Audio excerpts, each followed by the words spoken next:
Hey everybody, and welcome back to my channel for this Thursday morning, afternoon or evening across the world where you may be at. I hope you're all doing well.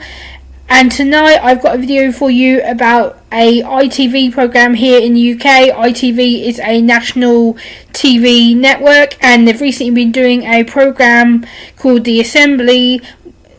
Briefly explain. So The Assembly is a programme where the interviewers are people who are neurodivergent, learning disabled or autistic, and they are interviewing non-disabled celebrities or neurotypical celebrities. The first episode was Dyer, aka Mick Carter from EastEnders, and I've got some thoughts about it. I just finished watching the first episode for the second time, and I've got some different thoughts than I did the first time I watched it. So I've got a few questions as an autistic woman, what I think I should ask, and things that are worrying me and things that I actually did like. So let's get into it. So things that I liked, I really liked the fact that Dani was engaging the whole time with the neurodivergent, learning disabled people within the show. I think that he was really genuinely being humble, and he seemed to have really a lot of empathy and social time for them, and really seemed to be engaging and thoroughly enjoying his time being with these group of people at this assembly meet. I guess it was in London somewhere, judging by the building. And I like the fact that they actually asked him questions. I like the fact that they say that no questions off the table, no questions off limits, there's no topic off limits, because obviously a lot of us neurodivergent people are very off limits. We don't really think about having a filter or what question is or isn't appropriate, and I like the fact that Dani was very, very open to discussing off the barrier topics, off the topic, safe topics. But there is some concerns I've got about this programme and how it is run. The first worry I had was this show created for disabled people?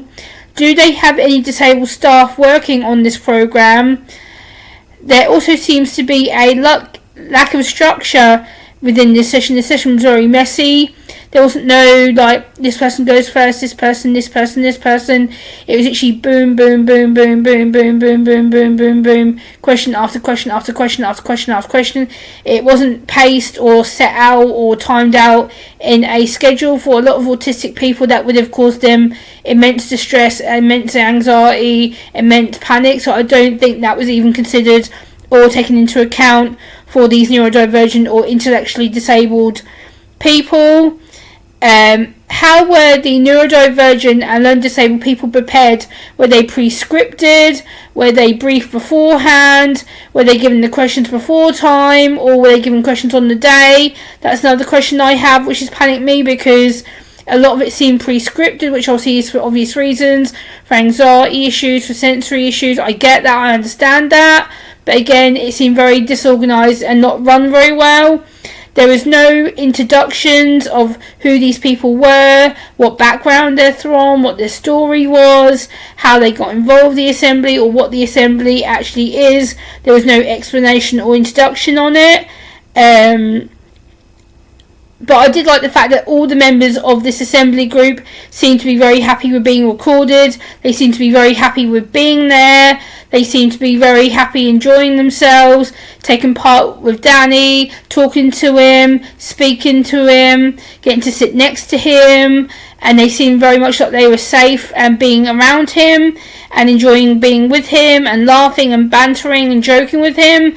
But at the same time, again, was there time for them to have their own space, their own background, their own sensory relief, their own anxiety relief in between doing the questioning and having fun at the same time? Another thing that I was a bit worried about was how well was this show pre-filmed, pre-scripted? Was there meetings beforehand? Was there any guidance? Was there any people that were trained in autism or intellectual disability to help guide these people? Were there anyone there as a first aider or a social worker or someone that has the therapy background of autism? Because for me, doing something like this would have been very, very sensory stimulating, overwhelming, very anxiety provoking. So I do worry, was there enough care taken into consideration for these people? So that would have worried me immensely. What about transport? Were they safely transported there? Was there some kind of taxis, or are they local people? Were they people that could travel, or were there people who had carers with them and such? That again hasn't been explained in this group. But some things that I really did like about it, I like the fact that Dani was just genuinely interacting with them. He was very calm, he was very collected, he was very quiet, he didn't really say too much at one time, he was very restrictive of himself, he was very empathetic, he listened a lot.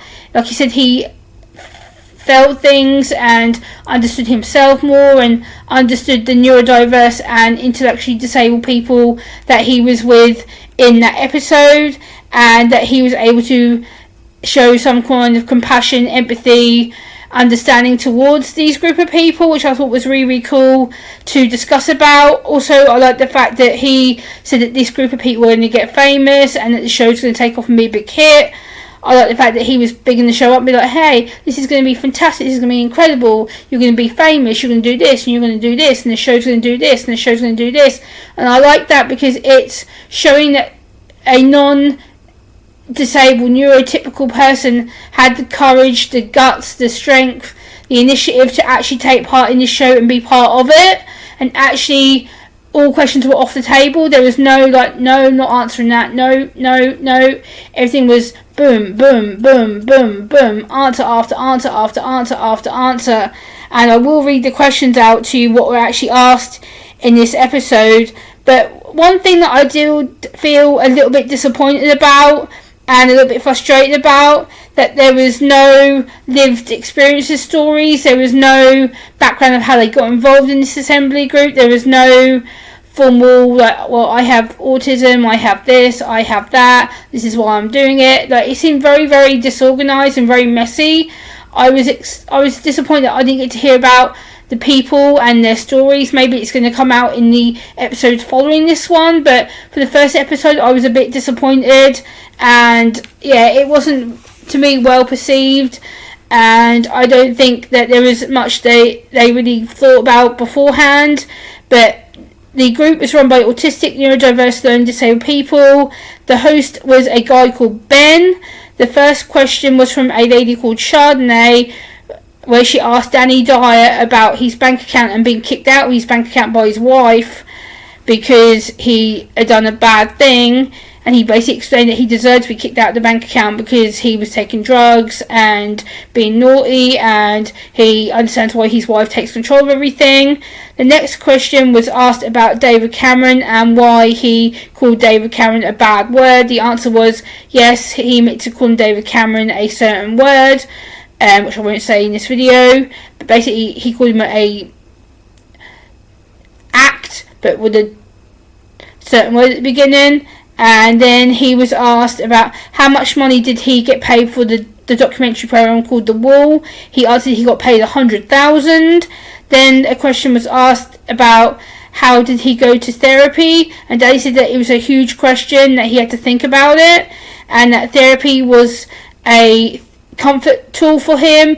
It helped him to think about himself and to help him understand who he is and why he acts like he does. The next question was, how was it when he left EastEnders? He said it was emotional.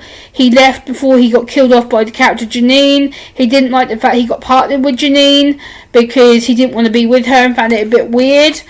And then the next question was, how do you control your anxiety? He answered meditation and deep thinking. Then the next question was, how do you feel about being a sex symbol for women? He said he feels okay with it. He thought he was done because of being quite an older man, but if he can still show his chest, then he's okay with being a sex symbol.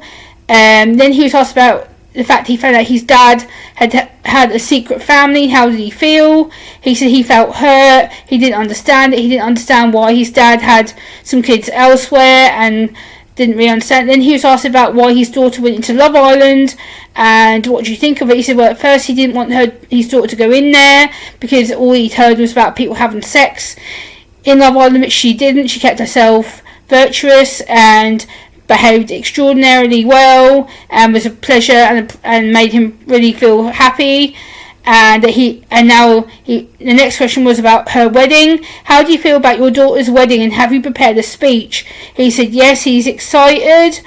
And then he was asked about his favourite kebab, what he liked, and he answered he likes the best one, which is a doner kebab or the salad.